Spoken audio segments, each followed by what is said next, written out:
नमस्ते dear students, welcome to another session. मेरा नाम है राहुल हंस चौधरी और मैं आप सभी का स्वागत करता हूं पीटी एजुकेशन के यूट्यूब चैनल पे। तो आज है हमारा सेशन नंबर 33 और हम जो आज टॉपिक लेने जा रहे हैं वो है AFSPA, armed forces special power act. देखेंगे क्या है आफ्स्पा। ये आपका रिलेटेड रहेगा governance and institutions, Indian constitution, इनसे ये रिलेटेड है। आफ्स्पा पे हम आज बात करेंगे। क्यों पढ़ना है? क्योंकि अभी रिसेंटली खबर आई है कि आसाम में दोबारा से एक्सटेंड कर दिया गया है आफ्स्पा को। AFSPA extended in Assam. Basically ये है क्या? Armed forces special power act. ये जो है आपका एक पार्लियामेंट्री एक्ट है that grants special powers to the armed forces and state and paramilitary forces in disturbed areas. तो जो भी एरियाज डिस्टर्ब्ड एरियाज होते हैं उनमें ये आर्म्ड फोर्सेस जैसे कि इंडियन आर्मी, इंडियन एयरफोर्स और पैरामिलिट्री फोर्सेस। पैरामिलिट्री फोर्सेस के एग्जांपल बताइए, जैसे कि सीआरपीएफ, बीएसएफ। ठीक है, तो जो पैरामिलिट्री फोर्सेस हैं, आर्म्ड फोर्सेस हैं, इनको स्पेशल पावर दी जाती है पार्लियामेंट्री एक्ट के through to control the disturbed areas, क्योंकि वो एरिया कंट्रोल के बाहर जा चुका है, सिविल एडमिनिस्ट्रेशन से वो बस की बात है नहीं, तो अब आर्म्ड फोर्सेस को इसमें कूदना पड़ेगा। तो आइडिया तो अच्छा है। किस लिए अप्लाई करते हैं? कि मेंटेन लॉ एंड ऑर्डर, ताकि सिसेशन ना हो जाए। ठीक है, और भारत की टेरिटोरियल इंटीग्रिटी पे किसी तरीके का कोई खतरा ना आए, प्लस में नेशनल सिक्योरिटी के इश्यूज रहते हैं। तो इन वजहों से आफ्स्पा को जो है वो यहाँ पे लगाया जाता है डिस्टर्ब्ड एरियाज में। और ये जो एरियाज हैं डिस्टर्ब्ड एरियाज, इनको डिक्लेयर कौन करता है? ये होम मिनिस्ट्री इनको डिक्लेयर करती है।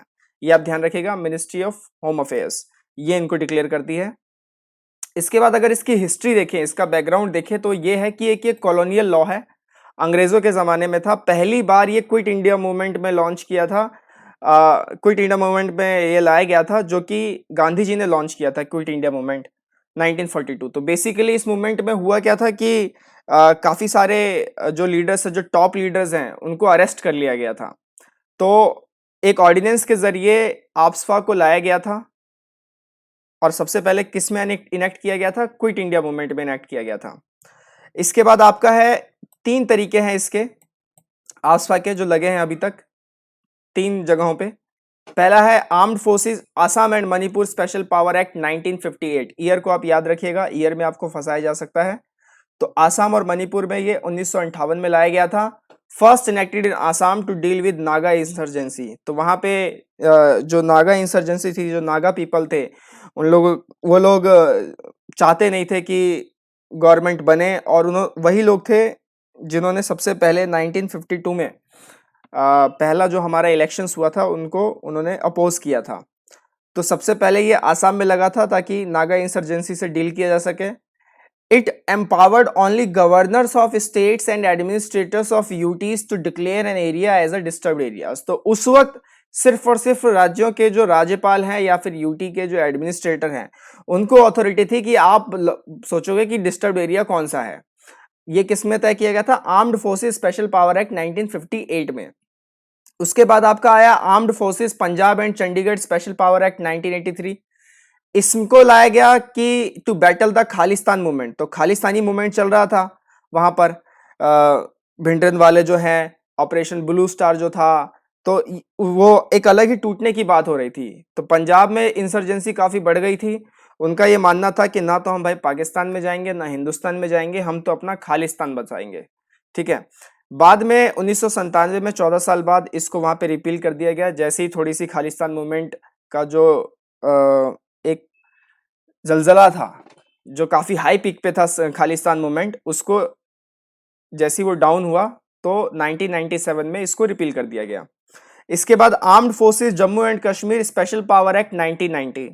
फिर जम्मू कश्मीर में आई, तो जम्मू कश्मीर में मिलिटेंसी और इंसर्जेंसी को टैकल करने के लिए ये लागू किया गया। तो बेसिकली क्या होता है कि जहां पर भी सिविल एडमिनिस्ट्रेशन के चीजें कंट्रोल के बियॉन्ड चली जाती हैं, तो फिर ये आफ्स्पा को लाया जाता है कि अब तो भाई सिर्फ खून खराबे से बात हो रही है, तो इंडियन आर्मी प्लीज आप आइए, इंडियन आर्म फोर्सेस प्लीज आप आइए, आप ही देखिए। राइट, इसके बाद इसके कुछ प्रोविजंस है जो आपको ध्यान में रखने हैं। 2 ही प्रोविजंस है ज्यादातर मेनली एग्जाम के हिसाब से, सेक्शन 3, सेक्शन 4। इस एक्ट का जो सेक्शन 3 है और सेक्शन 4 है उसको ध्यान रखना है। सेक्शन 3 क्या कहता है? सेक्शन 3 कहता है It states that governor of a state or administrator of UTs or central government can declare an area as a disturbed areas. तो इसको आप ध्यान रखिएगा कि पहले तो जो आसाम वाला जो केस था, मणिपुर वाला, उसमें सिर्फ और सिर्फ गवर्नर और एडमिनिस्ट्रेटर ऑफ यूटीज को पावर दिए गए थे। बाद में सेंट्रल गवर्नमेंट को भी जोड़ा गया। क्यों जोड़ा गया? क्योंकि आप याद कीजिए, मैंने आपके साथ आर्टिकल 355 किया था प्रेसिडेंट रूल में, एक लेक्चर हमने प्रेसिडेंट रूल में किया है। आर्टिकल 355 क्या कहता है? आर्टिकल 355 ये कहता है कि सेंट्रल गवर्नमेंट ध्यान रखेंगी कि स्टेट गवर्नमेंट में जो वहां पे जो चीजें चल रही हैं, जो लॉज वहां पे इनेक्ट किए जा रहे हैं, जो गवर्नेंस वहां पे मेंटेन की जा रही है, वो पूरी की पूरी कॉन्स्टिट्यूशन के फ्रेमवर्क में होनी चाहिए, with in the framework of Indian constitution. तो संविधान के अनुसार वो चलना चाहिए। और इसको एंश्योर कौन करेगा? इसको एंश्योर सेंट्रल गवर्नमेंट करेगी। तो जब सिर्फ गवर्नर और एडमिनिस्ट्रेशन को ये पावर दिया गया, तो साथ ही साथ बोला गया कि सेंट्रल गवर्नमेंट भी इस पे देख सकती है, वो भी डिक्लेयर कर सकती है किसी भी एरिया को एज अ डिस्टर्ब्ड एरियाज। और एक बार जब ये एरिया डिस्टर्ब्ड एरिया घोषित हो गए, तो वहां पर मिनिमम 3 मंथ के लिए स्टेटस को मेंटेन करना पड़ेगा। और ये कौन से एक्ट में कहा गया है? ये कहा गया है डिस्टर्ब्ड एरियाज एक्ट 1976। और टाइमलाइन भी आप याद रखिएगा कि 3 महीने के लिए मिनिमम वहां पर स्टेटस को वहां पे मेंटेन होना चाहिए, यथास्थितिवाद यथास्थिति वहां पे मेंटेन होनी चाहिए। उसके बाद सेक्शन 4 कहता है कि आर्मी ऑफिसर्स को कुछ स्पेशल पावर्स दिए गए हैं, जैसे कि shoot on sight to any individual who violates law, जो लॉ तो वायलेट करेगा उसको तो आप कर ही सकते हो, साथ ही साथ अगर आपको डाउट है कि ये करने वाला है, उसको भी आप अपने घेरे में ले सकते हो, अपने दायरे में ले सकते हो, उसे इन्वेस्टिगेशन कर सकते हो, उसे शूट कर सकते हो। ठीक है। इसके बाद security forces can arrest anybody even without a warrant and carry out searches without consent. और साथ ही साथ अगर किसी को आपने पकड़ा है तो 24 आवर्स में उसकी पेशी होनी चाहिए। ये सब इस सेक्शन 4 के इसमें लिखा हुआ है। फिर डिस्टर्ब्ड एरियाज एक्ट 1976 क्या है? ये basically state government has got the power to declare the whole or any part of district by notification in official gazette as disturbed areas। तो बेसिकली ये आसपास से अलग कैसे हो गया? तो ये अगर आपका डिस्टर्ब्ड एरिया एक्ट है DAA, this is your DAA, तो ये है आपका आफ्स्पा। तो DA जो है वो आफ्स्पा के अंदर ही आता है। जो दायरा है वो आफ्स्पा का ज्यादा है, DAA का कम है। इसमें क्या था? इसमें स्टेट गवर्नमेंट को पावर दी गई थी, जबकि आफ्स्पा में सेक्शन 3 को अगर हम देखें तो स्टेट गवर्नमेंट कहीं पिक्चर में नहीं है। गवर्नर है, एडमिनिस्ट्रेटर है और सेंट्रल गवर्नमेंट है। तो स्टेट गवर्नमेंट को डिस्टर्ब्ड एरियाज एक्ट में पावर था कि आप डिक्लेयर करोगे ऑफिशियल गजट निकाल के, राजपत्रिका निकालकर, कि ये एरिया डिस्टर्ब्ड एरिया है। ठीक है। सबसे पहले ये जो एक्ट था वो आसाम में लाया गया 1955 में। This is also called mini AFSPA. आप ध्यान रखिएगा, आसाम में जो DAA लाया गया, डिस्टर्ब्ड एरियाज एक्ट 1955, उसको क्या बोला गया? Mini AFSPA, since it provides the same powers to the armed forces as in AFSPA. अब इसका क्रिटिसिज्म क्या है? आफ्स्पा को काफी क्रिटिसाइज भी किया जाता है। सबसे पहला क्रिटिसिज्म तो यही है कि ये जो एक्ट है ये ह्यूमन राइट्स को अपहोल्ड और प्रोटेक्ट करने में फेल रहता है, क्योंकि आपने किसी को भी इतनी ज्यादा पावर दे दी है तो वो उसका मिसयूज भी करेगा। ये मिसयूज ना हो, इसको आप एंश्योर कैसे करोगे? तो सबसे पहला क्रिटिसिज्म तो यही है। दूसरा यह है कि power of shoot on sight violates fundamental right to life. अब आप किसी को शूट ऑन साइट पे कर रहे हो तो चलो ठीक है, किसी ने लॉ को वायलेट किया, उसका तो समझ में आता है, लेकिन सस्पेक्ट है जो आप उसको भी शूट ऑन साइट का अगर ऑर्डर दोगे तो वो तो फंडामेंटल राइट टू लाइफ को वायलेट करेगा ही करेगा, क्योंकि क्या पता वो इनोसेंट भी हो। इसके बाद it also violets article 22 which provide safeguards for preventive and punitive detention. तो आर्टिकल 22 भी हमने पूरा पढ़ लिया है, फंडामेंटल राइट पे 6 लेक्चर्स।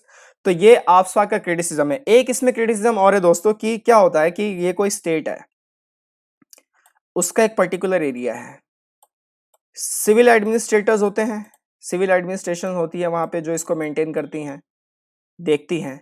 अब यहाँ पे कोई इंसर्जेंसी हो गई, कुछ हो गया, तो अब होगा क्या कि इनको पीछे हटना पड़ेगा।